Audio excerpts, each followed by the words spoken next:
Rosa Mendoza ouvrit le café Aurora avant l'aube, sentant le poids doux de la routine qui lui donnait de la stabilité. Elle nettoyait les tables, ajustait les chaises et préparait le coin spécial où, tous les matins, M. Ricardo Valdés s'asseyait avec son vieux journal et son regard tranquille. Rosa ne savait pas exactement quand sa présence quotidienne avait cessé d'être seulement une habitude pour devenir un point de sécurité dans sa vie.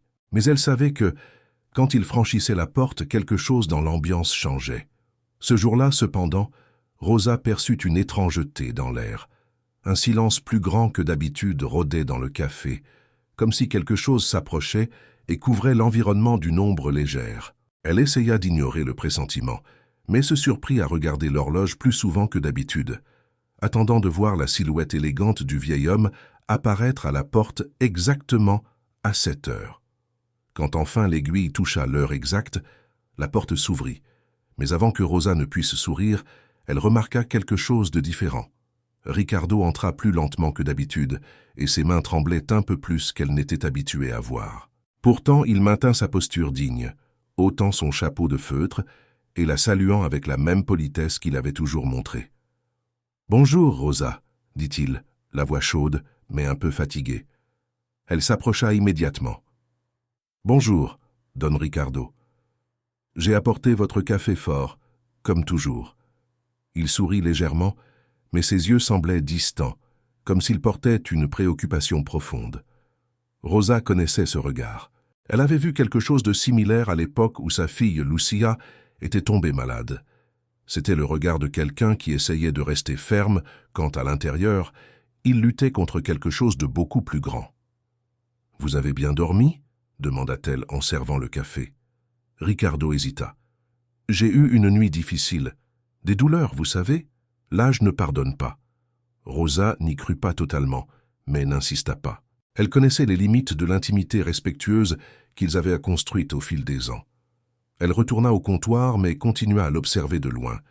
Quelque chose n'allait pas, et elle le savait. Cependant, avant qu'elle ne puisse demander à nouveau, la porte du café s'ouvrit de façon abrupte. 3 hommes en costume noir entrèrent. Ce n'étaient pas des clients. Leurs regards balayèrent l'environnement avec une précision calculée, comme s'ils évaluaient les risques. Derrière eux, un 4e homme portait une mallette en cuir et marchait d'un pas ferme tenant des documents qui semblaient trop importants pour un simple petit déjeuner. Rosa sentit son cœur s'accélérer. « Excusez-moi, » dit l'homme à la mallette. « Nous cherchons mademoiselle Rosa Mendoza. » Elle se figea. Ricardo leva immédiatement la tête, l'expression durcissant. « Que se passe-t-il » demanda Rosa, essayant de garder la voix ferme. Les hommes échangèrent des regards rapides avant que celui à la mallette ne réponde. « Nous sommes les représentants légaux de M. Valdés. Il y a des affaires urgentes qui doivent être discutées. Et elles vous concernent, mademoiselle Mendoza. » Rosa regarda Ricardo confuse. Il respira profondément, appuyant les mains sur la table. « Rosa, je voulais te parler avant, mais il semble que mes avocats aient décidé d'agir de leur propre chef. »« Avocat » répéta Rosa sans comprendre. « Don Ricardo, que se passe-t-il » L'un des gardes du corps fit un pas en avant. « Nous avons besoin d'intimité, mademoiselle. Cette affaire ne peut pas être traitée en public. » Le propriétaire du café, M. Vargas, s'approcha le front froncé. « Hé, c'est un café ici, pas un tribunal. Vous n'allez pas emmener mon employé d'ici comme si vous étiez des policiers. » L'avocat leva la main. « Nous ne sommes pas là pour causer des troubles. Nous devons seulement lui parler. C'est à propos du testament de Ricardo Valdés. » Rosa sentit le sol disparaître sous ses pieds. « Testament » murmura-t-elle. Ricardo se leva enfin, lentement, comme si chaque mouvement exigeait un effort. « Rosa, assieds-toi » demanda-t-il doucement. « Je pense qu'il est temps que tu saches certaines choses. Don Ricardo, s'il vous plaît, dites-moi ce qui se passe. » Il respira profondément. « J'ai apporté des changements à mon testament, des changements importants, et ils te concernent. » Rosa ouvrit et ferma la bouche sans pouvoir répondre. L'avocat posa alors la mallette sur la table et ouvrit le compartiment principal, révélant un bloc de documents scellés. « Monsieur Valdés a décidé d'inclure votre nom parmi les principaux bénéficiaires de ses biens. » Tout le café entra dans le silence. Rosa sentit son cœur battre si fort qu'il faisait presque mal. « Ce doit être une erreur, » murmura-t-elle. « Je n'ai rien demandé. » Je n'ai pas... Je sais que tu n'as rien demandé, interrompit Ricardo d'une voix faible mais ferme. Mais j'ai décidé. Parce que tu es la seule personne qui m'a traité comme un être humain ces dernières années. Rosa écarquilla les yeux. Don Ricardo, Rosa, tu m'as pris en charge sans savoir qui j'étais. Tu n'as jamais rien demandé en retour. Maintenant, c'est à mon tour de faire quelque chose pour toi. Pendant qu'elle luttait pour assimiler chaque mot, l'avocat continua. Cependant, la famille de M. Valdés n'est pas satisfaite de la décision. Ils se sont déjà manifestés et prévoient de contester les documents. Les gardes du corps observèrent attentivement les réactions de Rosa, comme s'ils s'attendaient à ce qu'elle essaie de fuir ou de nier la responsabilité. Contester? Rosa parvint à peine à prononcer le mot. Oui, ils croient que M. Valdés n'est pas en condition de prendre des décisions légales. Ricardo frappa la main sur la table, la fureur surgissant derrière le visage fatigué. Qu'ils osent. Je suis parfaitement lucide. Rosa sentit l'air lui manquer. Don Ricardo, pourquoi moi? Pourquoi cela? Il la regarda avec une tendresse qui la laissa sans mots. Parce que tu as sauvé ma vie sans le savoir. Parce que tu m'as donné de la compagnie quand je n'avais personne. Parce que ta bonté a été la seule lumière dans mes jours les plus sombres. Rosa porta la main à sa bouche, luttant contre les larmes. L'avocat ajusta ses lunettes. Mademoiselle Mendoza, nous avons besoin que vous compreniez les risques. À partir de ce moment, la famille Valdés peut poursuivre légalement chacun de vos pas. Ils n'accepteront pas cette décision facilement. Les mots résonnèrent dans l'air lourd du café. Victoria Valdés entra accompagnée de son frère Eduardo, tous deux affichant des expressions dures comme la pierre. Le regard de Victoria se posa sur Rosa comme une lame aiguisée, froide et calculée. « Alors c'est cette femme, dit-elle avec mépris, que notre père veut bénéficier. » Rosa sentit son estomac se contracter. Eduardo croisa les bras. « C'est inacceptable. Mon père ne pense clairement pas avec clarté. Je pense avec une clarté absolue, » répondit Ricardo, fixant ses enfants sans détourner le regard. « Et rien de ce que vous direz ne changera cela. » Alors Victoria et Eduardo se tinrent devant Rosa comme des prédateurs qui avaient enfin trouvé une cible. Le silence à l'intérieur du café devint si dense qu'il semblait impossible de respirer. Rosa sentit les yeux de tous sur elle, clients, employés. Même M. Vargas observait sans savoir comment agir. Ricardo s'appuya sur le dossier de la chaise pour se lever, et Rosa s'approcha instinctivement pour l'aider. Il serra sa main avec douceur, mais avec assez de fermeté pour la laisser où elle était. « Je m'en occupe, » dit-il, avec l'autorité qui avait un jour commandé des entreprises entières. Victoria croisa les bras et donna un sourire ironique. « Père, c'est ridicule. Vous attendez vraiment que nous croyions que cette femme, une serveuse, a conquis votre affection sans intérêt. Elle est plus honnête que vous deux ne le serez jamais un jour, » répondit Ricardo sans hésiter. Eduardo tourna le visage, irrité. « Père, vous êtes manipulé, c'est évident. Regardez-la. Vous pensez vraiment qu'elle n'a pas remarqué qui vous étiez? Qui ne reconnaîtrait pas un Valdés? Rosa, non, » rétorqua Ricardo, « parce que contrairement à vous, elle voit des personnes, pas des comptes bancaires. » Rosa sentait son cœur battre si vite qu'il faisait presque mal. La dernière chose qu'elle voulait était de diviser une famille, mais il était clair que cette famille était déjà brisée bien avant qu'elle n'apparaisse. L'avocat se racla la gorge, attirant l'attention de tous. « Monsieur Valdés, je vous prie de ne pas prolonger cette discussion ici. Nous devons vous emmener dans un endroit plus réservé. Votre santé... » « Ma santé supporte plus que vous ne le pensez, » coupa Ricardo. Mais son corps n'était pas aussi d'accord que sa voix. Il posa la main sur sa poitrine et respira court. Rosa fit un pas en avant. « Don Ricardo, asseyez-vous, s'il vous plaît. » Victoria leva les yeux au ciel. « Parfait. Maintenant, elle joue à l'infirmière. » Ricardo ferma les yeux, respira profondément, et quand il les ouvrit, il y avait en eux un poids que Rosa n'avait jamais vu. « Vous deux, vous n'êtes pas venus ici parce que vous êtes inquiets pour moi. Vous êtes venus parce que vous vous sentez menacés, parce que, pour la première fois, vous réalisez que vous n'aurez pas un accès illimité à mon argent. » Victoria trembla. « Père, c'est cruel. » « Non.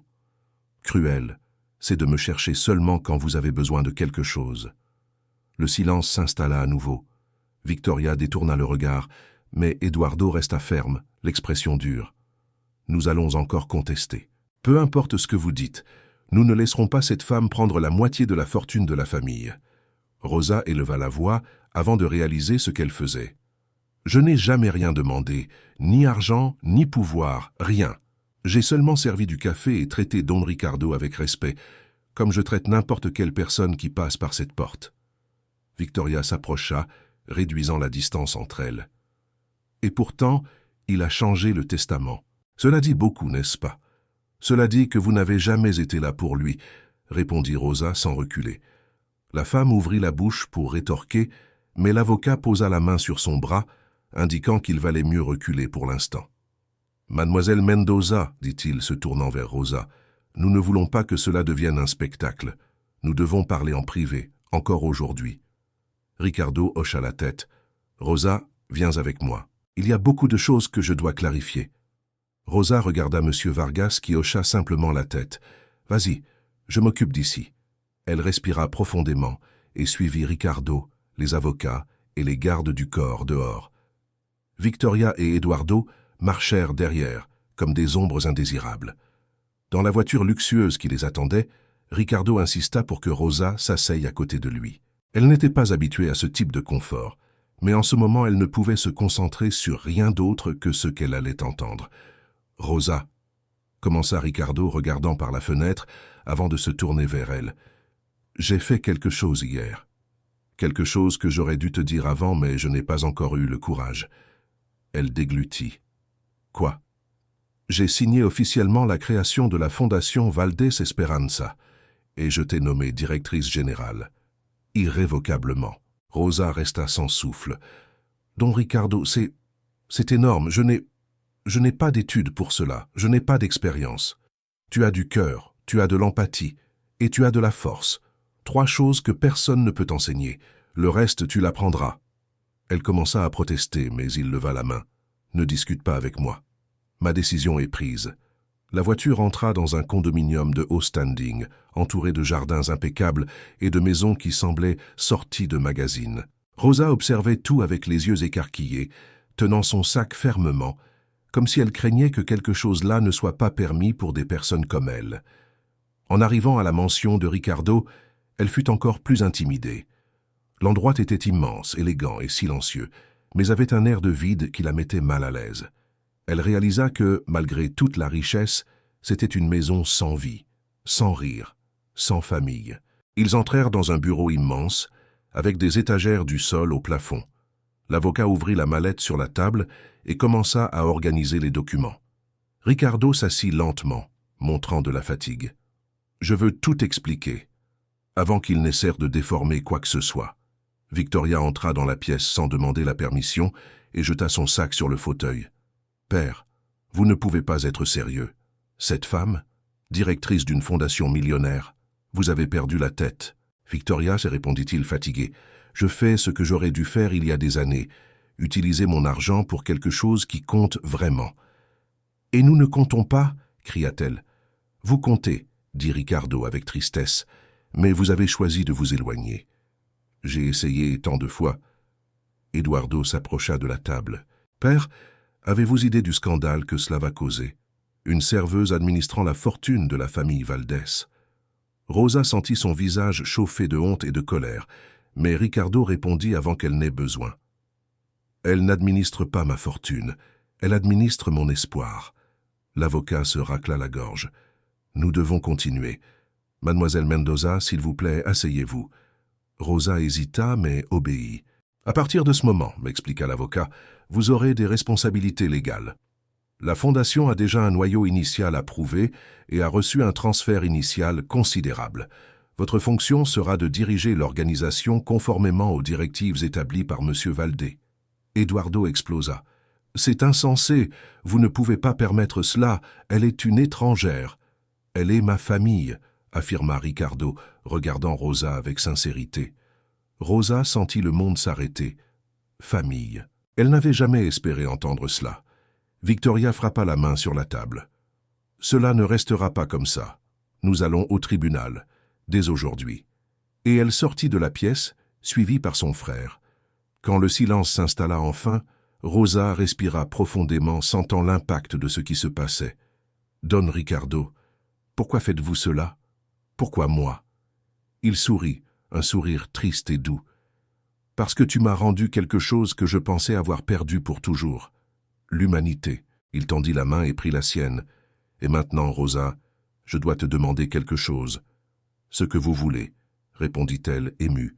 « Ne m'abandonne pas, même quand mes enfants essaieront de tout détruire, même quand tu douteras de toi-même. Reste avec moi jusqu'à la fin. » Rosa serra sa main avec ses deux mains. « Je reste, je le promets. » L'avocat ferma la mallette. « Alors nous devons nous préparer. La guerre juridique commence aujourd'hui. » Rosa déglutit. Elle ne voulait pas de guerre. Mais elle ferait n'importe quoi pour cet homme. Et surtout, pour tout ce qu'il avait fait pour elle. Quand Rosa sortit de la mansion cette nuit-là, le monde semblait plus grand et plus menaçant que jamais. Elle marcha sur le trottoir à pas lents, essayant d'absorber tout ce qui s'était passé en quelques heures. C'était comme si sa vie avait été arrachée de la ligne du temps habituelle et lancée dans un univers de décisions millionnaires, d'avocats féroces et d'héritiers désespérés. Elle ne savait pas si elle devait avoir peur ou du courage. Peut-être un peu des deux. Quand elle arriva chez elle, elle trouva Lucia endormie sur le canapé, tenant un cahier de dessin. Rosa caressa les cheveux de la fillette, essayant de calmer son propre cœur. Demain serait un autre jour difficile. Elle le savait. Le matin suivant, avant même que le soleil ne se lève, on frappa à la porte. Rosa se figea. Pendant une seconde, elle pensa que c'était Victoria et Eduardo. Mais quand elle ouvrit, elle trouva le licencié Martinez. « Pardon pour l'heure, mademoiselle Mendoza, mais il s'est passé quelque chose. » Le sang de Rosa se glaça. « Don Ricardo ?» demanda-t-elle dans un murmure. Martinez respira profondément. « Il est à l'hôpital à nouveau. » Rosa sentit ses jambes faiblir, mais l'avocat la retint. « Il a demandé après vous, seulement après vous. » Elle réveilla Lucia, appela la voisine et courut avec Martinez jusqu'à la voiture. L'hôpital semblait plus froid que les autres fois, comme si le bâtiment lui-même savait qu'une bataille silencieuse se déroulait à l'intérieur. Quand elle entra dans la chambre, elle trouva Ricardo pâle, plus fragile, respirant avec difficulté. Mais quand ses yeux rencontrèrent les siens, une lumière ténue s'alluma. « Rosa, » murmura-t-il, « tu es venue. » Elle s'approcha immédiatement. « Bien sûr que je suis venu. Je viendrai toujours. » Il sourit faiblement. « Mes enfants ont été ici, à nouveau. Ils veulent restreindre mes visites. Ils veulent t'empêcher d'entrer. Ils veulent contrôler mes soins médicaux. »« Ils ne peuvent pas faire cela, » répondit Rosa, même sans savoir si c'était vrai. « Ils peuvent essayer. » Ricardo ferma les yeux un moment, et ils essaieront de toute leur force. Martinez s'approcha. « Mademoiselle Mendoza, nous devons parler de l'audience fixée pour demain. Elle sera décisive, c'est la tentative officielle de Victoria et Eduardo de disputer la tutelle de leur père. »« Tutelle ?» répéta Rosa, horrifiée. « Ils veulent lui enlever le droit de décider ?»« Exactement. Et s'ils gagnent, la fondation et le testament sont automatiquement gelés. » Rosa serra la main de Ricardo avec force. « Je ne laisserai pas cela arriver. » Ricardo serra en retour avec la peu de force qu'il avait. « Je sais que tu ne le feras pas, ma fille. » Le mot « ma fille » transperça le cœur de Rosa comme une flèche chaude. Elle se pencha et appuya son front contre le sien, laissant les larmes couler. « Don Ricardo, j'ai besoin que vous restiez fort, au moins pour un jour de plus. J'ai besoin que vous luttiez avec moi. » Il respira profondément, sentant la difficulté peser sur chaque mouvement. « Je vais essayer, je le promets. » Cette nuit-là, Rosa ne dormit pas. Elle passa des heures à revoir des documents avec Martinez, à monter des arguments, à relire chaque point de la nouvelle fondation. Elle se sentait épuisée, mais déterminée. Elle ne laisserait pas qu'on enlève à Ricardo sa propre vie. Elle ne laisserait pas qu'on détruise son legs. Le matin suivant, l'audience était fixée à 10 heures. À 9 heures, Victoria était déjà positionnée au tribunal avec son avocat coûteux, sa robe parfaite et son expression de confiance totale. Eduardo, à côté d'elle, manipulait son téléphone comme s'il s'ennuyait. Pour eux, cela n'était qu'un obstacle de plus à enlever. Mais quand Rosa entra dans la salle, accompagnée de Martinez, le silence tomba comme un manteau lourd. Elle ne ressemblait plus à la serveuse du café Aurora. Elle ressemblait à une femme prête à protéger le seul homme qui lui avait tendu la main quand le monde ne s'en souciait pas. Le juge entra. L'audience commença immédiatement. L'avocat de Victoria se leva et, d'une voix mélodramatique, commença. « Votre honneur, nous sommes ici pour protéger l'intégrité et la sécurité de M. Ricardo Valdés, un vieillard vulnérable, gravement malade, qui est victime de manipulation émotionnelle. » Rosa serra le poing. Martinez demanda la parole. « Votre honneur, la défense présentera des preuves que M. Valdés est lucide, conscient et pleinement capable de prendre des décisions, et que ses enfants, malheureusement, sont plus préoccupés par le patrimoine que par son bien-être. » Victoria se leva, indignée. « C'est une insulte. Asseyez-vous, Madame Valdés, » ordonna le juge. Des témoins furent appelés. Une infirmière décrivit comment, lors des visites de la famille, Ricardo devenait tendu, avec une augmentation de la pression artérielle. Le médecin expliqua que Ricardo démontrait une clarté mentale, malgré la maladie. Et puis, « Nous appelons Rosa Mendoza », annonça Martinez. Victoria rit. « Ah, excellent, la serveuse miraculeuse. » Rosa marcha jusqu'à l'estrade. Ses mains tremblaient, mais sa voix non. Elle raconta comment elle avait rencontré Ricardo, comment il n'avait jamais révélé être milliardaire, comment elle n'avait jamais rien demandé, comment elle l'avait accompagné à l'hôpital, comment il avait trouvé en elle la seule forme d'humanité qui existait encore, comment il avait demandé qu'elle prenne soin de lui jusqu'à la fin. Quand elle termina, le silence était absolu. Même le juge respira profondément et dit « J'en ai assez entendu. Monsieur Valdés est compétent. Et sa relation avec mademoiselle Mendoza est légitime, humaine et admirable. Requête refusée. » Victoria explosa. « C'est une fraude. C'est injuste. Je suis sa fille. » Le juge frappa le marteau. « Et vous devriez agir comme tel. Prochaine affaire. » Rosa sortit du tribunal, observée par tous. Ricardo l'attendait assis dans un fauteuil roulant dans le couloir, avec une expression de fierté qu'elle n'oublierait jamais. « Je savais que tu y arriverais, » dit-il. Elle s'agenouilla devant lui, l'embrassant. « Je lutterai toujours pour vous. Je sais, ma fille. » Ce fut à ce moment que Rosa comprit. Il n'y avait plus de retour en arrière. Elle ferait tout pour protéger cet homme, et elle ferait tout pour honorer le legs qu'il construisait à travers elle.